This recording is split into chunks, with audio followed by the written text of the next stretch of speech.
Welcome to the RV Park Mastery Podcast, where you will learn the correct way to identify, evaluate, negotiate, perform due diligence on, renegotiate, finance, turn around, and operate RV parks.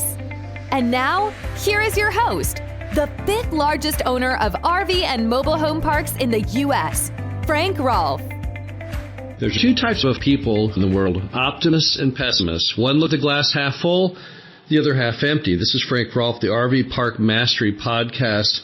We're going to talk about taking the perspective of half empty and why bankers love pessimists. Now, at some point in buying an RV park, you have to have financing. Very rarely does anyone buy a property for all cash. Now, if you're going to use seller financing, that's a great way to do any deal. We hardly recommend seller financing, but often you can't get it.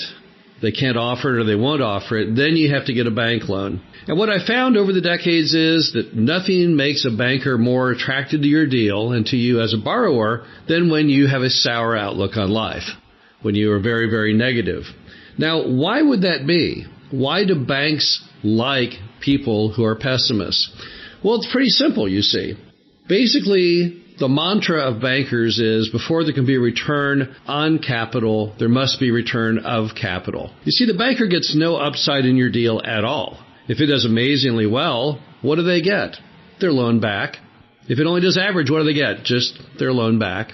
So they don't get any upside. And when you don't get any upside, you lose all interest in it. You look at your deal and say, well, if I do it and I can raise the occupancy and do things more efficiently, I can make all this additional cash flow. But the bank sees none of that. So when you're a banker, all you want to do is to protect your downside, because all you have to look forward to is that interest rate, which today, as we know, is among the smallest in American history. So how do you approach deals in a negative manner? How do you make that bank realize that you're their kind of borrower because you're very, very dour? Well, the first thing is you've got to at all times look at three scenarios: your worst case, your realistic case, and your best case. And your focus for the bank needs to be all about your worst case. Now, when you're buying a property, clearly, probably your focus isn't on that. Your focus is on the best case. How much money can I make with this deal? How will it impact my cash flow, my financial stability, building an asset for later generations?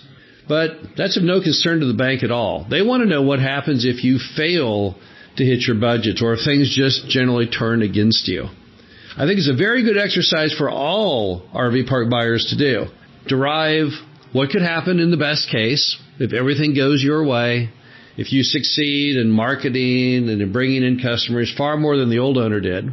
And the realistic case, here's what I think is probably going to happen. Not as good as the best case, but still I think we can hit this. But then the worst case. I would never do a deal unless I've done all three cases. I want to know what happens if I'm very, very unlucky. Can I still cover the mortgage? What happens to me? Do I go bankrupt? What's the end of the movie if I can't hit my targets?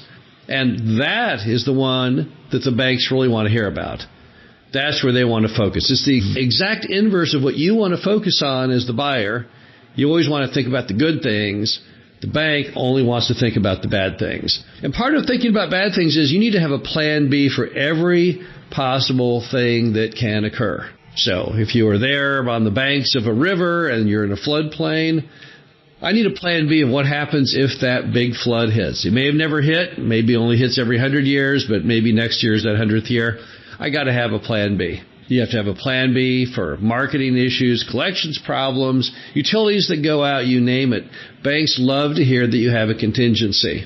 If you read a lot of war books like I do, particularly books about World War II, the most successful generals were the ones who always had that plan B.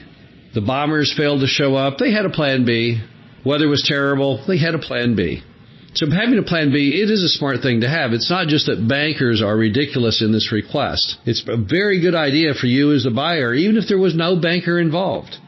Even if there's only seller financing involved, it makes complete sense for you to have contingency plans. When you have contingency plans, you fail to worry as much about life, because you know that no matter what happens, you can open up that folder that you keep in your desk titled Contingency Plans or Plan B, and there you'll find a Plan B to every possible doomsday scenario. And that requires you to think about every doomsday scenario. Now, we can't all go through life thinking that everything in life is only in the worst possible case.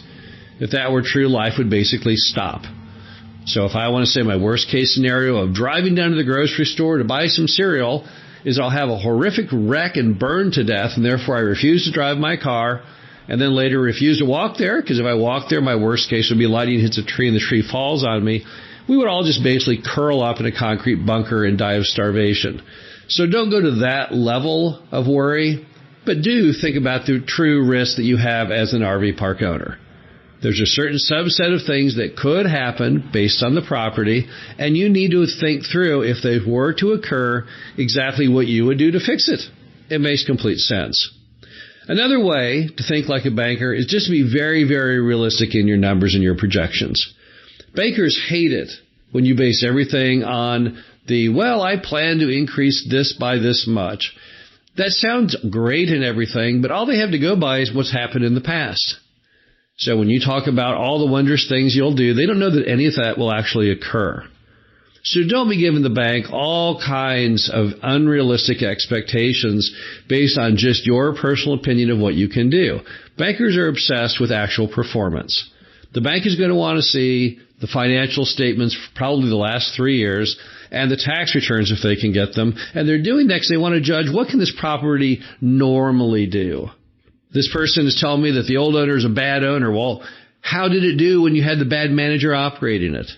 So just be very realistic. Nothing scares the bank more than when you start the conversation off with, the numbers aren't very good under the current owner, but I'm going to make them a lot better. Because the only numbers they really can go by are the current numbers, which are under the old owner. They don't know you. They don't know if you can do any better than that person. So banks love to hear when you talk about worst case scenarios, contingency plans, and just stay realistic in their numbers. Don't try to sell them on all the upside because they don't get any of the upside. That's not critical. Now, a little upside makes them feel better. It means there's more fluff in the deal. So if you explain to them how you're going to cut the costs and all the great things you're going to do, well, sure, that does have some impact.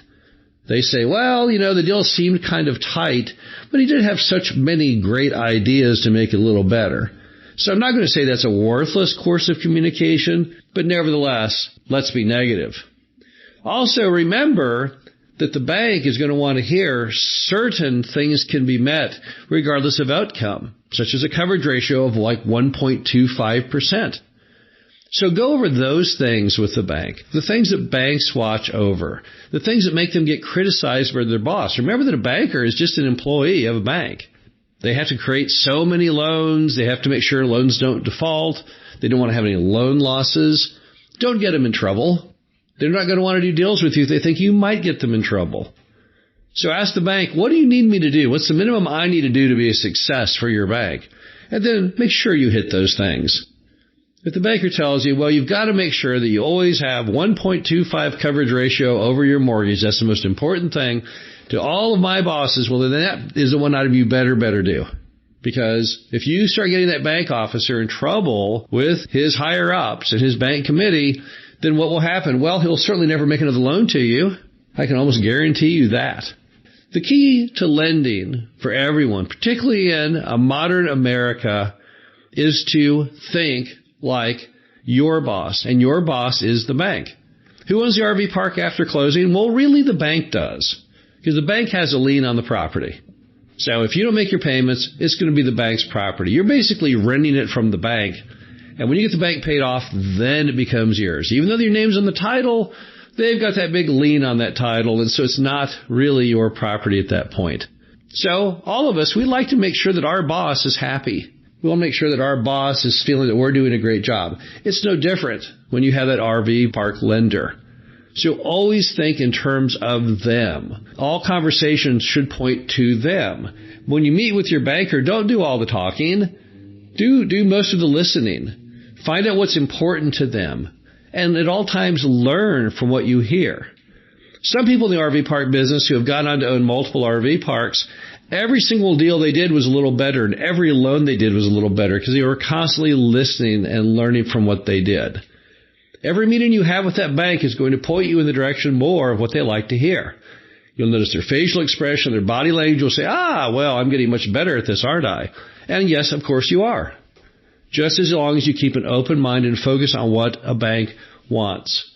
And there's nothing Nothing that makes a banker happier than when you approach every single deal as a pessimist. This is Frank Rolfe of the RV Park Mastery Podcast. Hope you enjoyed this and talk to you again soon. Thank you for listening to the RV Park Mastery Podcast.